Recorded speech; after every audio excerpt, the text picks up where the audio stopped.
I think the most interesting thing about this motorcycle is the revisionist history that comes about when you try to figure out exactly how old this motorcycle is.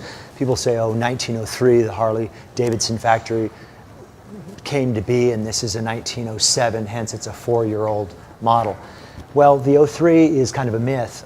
They had their 50th anniversary in 1954, and they had their 100th anniversary in 2003.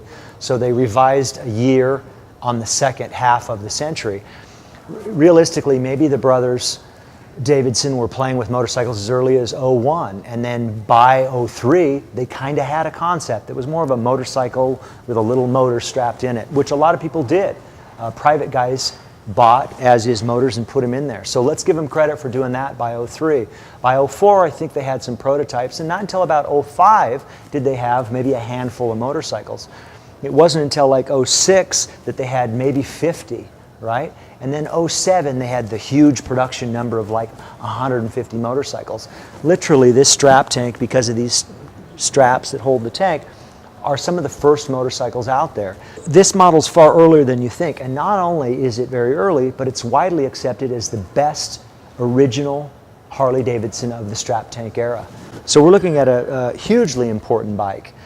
Any strap tank is important, but of the important strap tanks, this is probably the most important Harley-Davidson in private holding.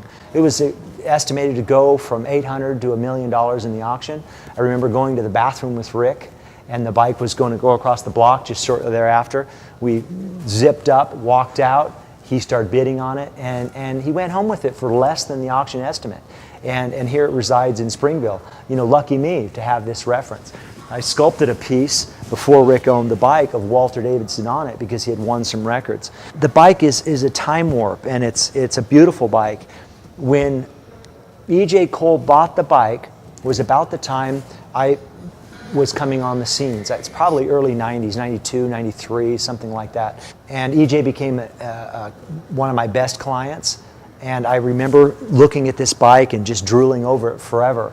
And then Rick finally got it. So the bike's always been dear to my heart, and it should be dear to any Harley enthusiast, because besides going to the Harley-Davidson Museum, you're not going to see anything better. It really is the first inception of what we think of a Harley-Davidson. The prototype was really just a bicycle with a clip-on motor. So they really took kind of the format that was being used by Merkel, Joe Merkel, right there in Milwaukee. They didn't look far for their inspiration. But they did go a lot farther with his inspiration. And it was a purpose-built, robust motorcycle frame instead of a delicate, lightweight, converted bicycle frame. These straps held on the tank. The frame was specifically built to cradle that motor. A lot of the early turn-of-the-century machines where you had a diamond-shaped frame and you clipped that motor in wherever it seemed to fit the best. This is literally not a lightweight motorcycle or not a converted bicycle, but the first generation of true motorcycles, and quite heavy duty for the era.